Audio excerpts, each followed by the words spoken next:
एक रोज उसकी दुनिया में आती है एक हंसी, ऊंचे से लंबे कद की वो लड़की थी आफरी। आंखें थी उसकी मानो कोई गहरा समंदर, तिरछी नजर से मार दे ऐसी वो सितमगर।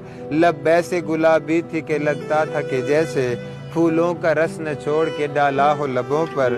बस मुख्तसर ये है कि वो इतनी हसीन थी, कोहकाफ की परियां भी उसे देखती उठकर। ऐसे हुआ मिलाप के हद से गुजर गए, यानी कि एक दूसरे दोनों पे मर गए। दोनों का नया इश्क था, दोनों थे बेखबर। अब देखना था दोनों पे होता है क्या असर। बस मुख्तसर ये है कि कहानी बनी रही, वो लड़की उस जमा की दीवानी बनी रही।